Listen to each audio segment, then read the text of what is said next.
Muito obrigada, professora Carla. Nós vamos dar início à apresentação dos trabalhos, chamando Cristiano Torres do Amaral.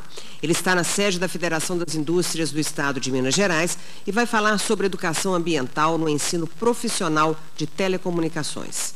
Boa tarde, Minas Gerais. Boa tarde, Cristiano. Nos escuta?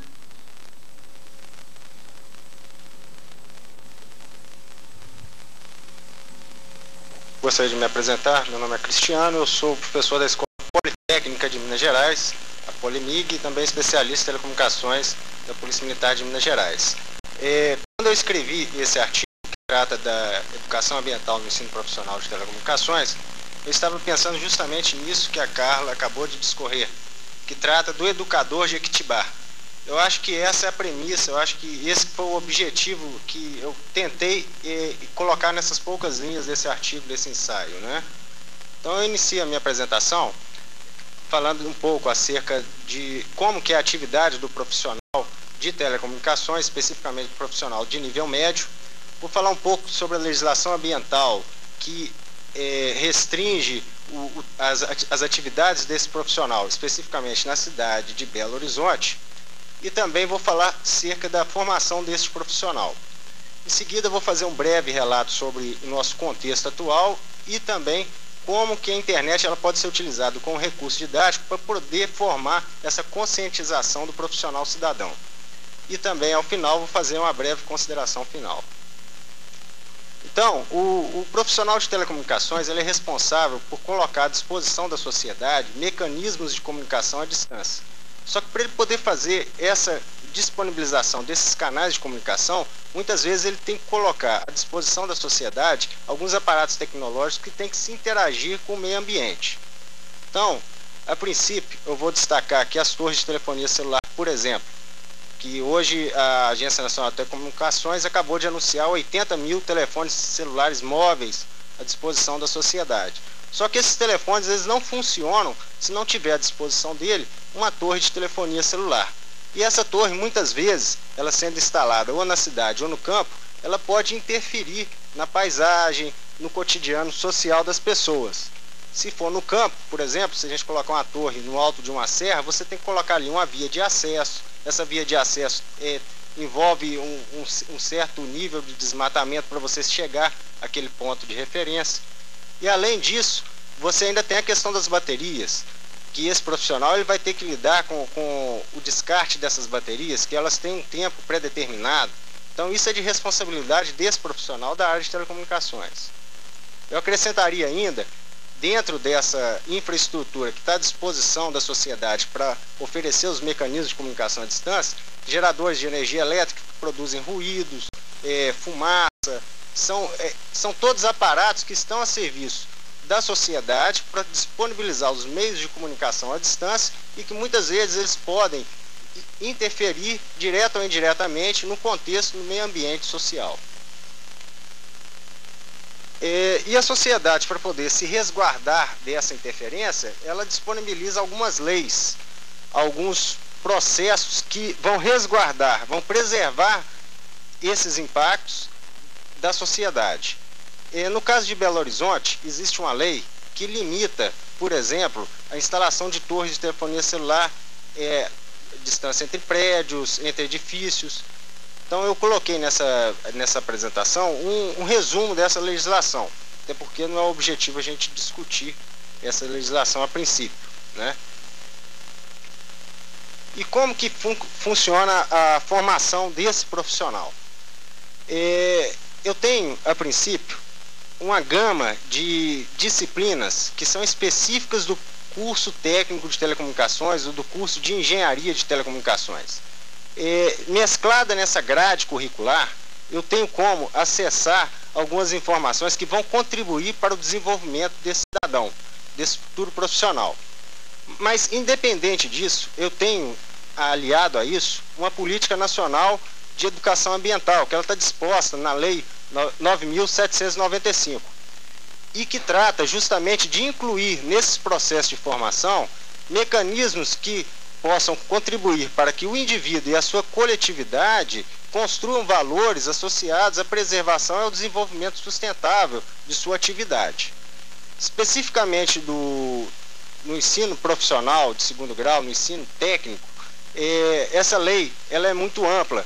E o artigo 10º, que define quais seriam as atribuições no ensino profissional, no ensino médio profissionalizante, ela diz que a educação ambiental ela tem que ser incorporada no curso, mas não define uma disciplina especificamente para isso.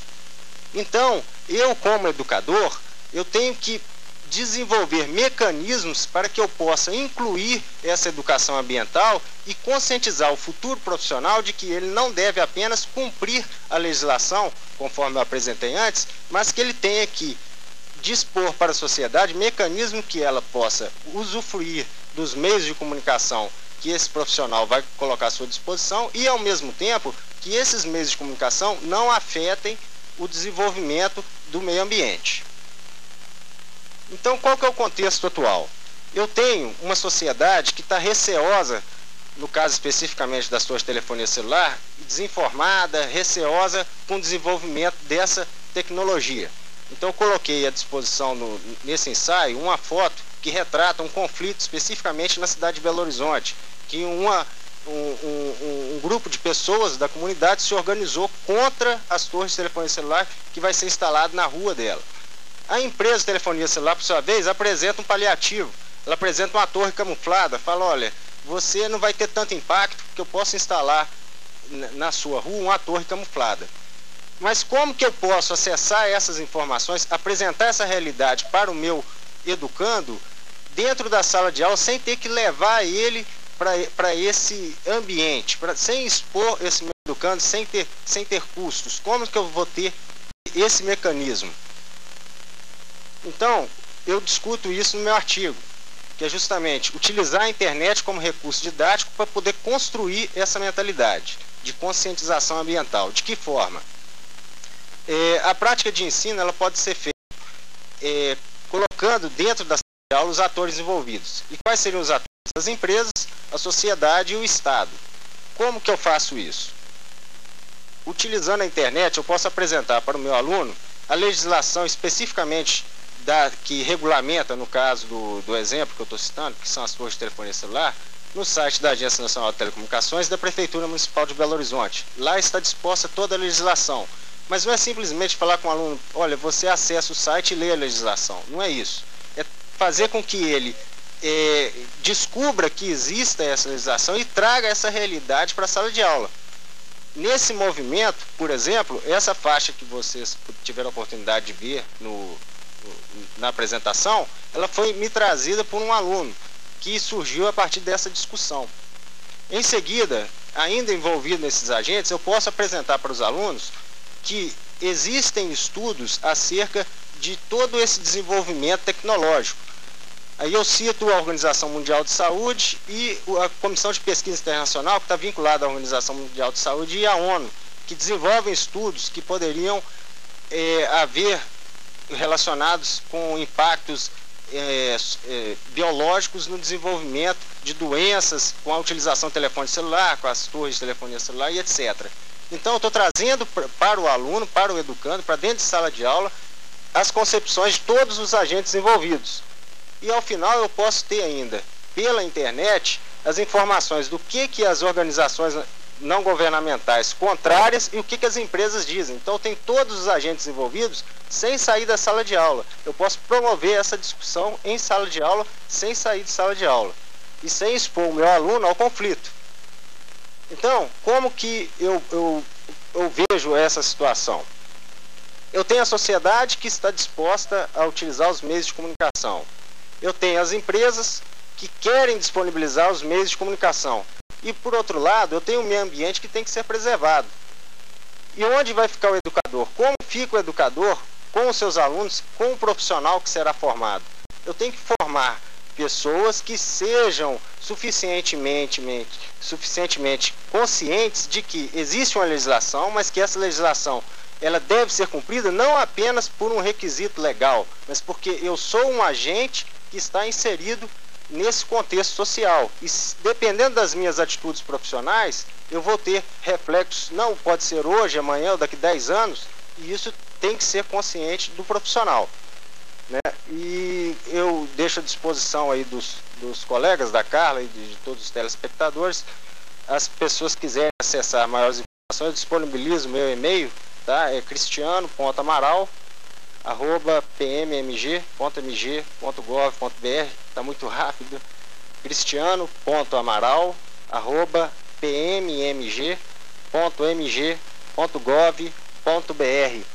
E eu gostaria também de aproveitar a oportunidade e agradecer ao SESI, à Unesco e à Universidade de Brasília, em meu nome particular e também em nome da Diretoria Regional do SESI de Minas Gerais, por estar incluindo a sociedade através da mídia, através do conhecimento, nesse 4º Telecongresso Internacional de Educação.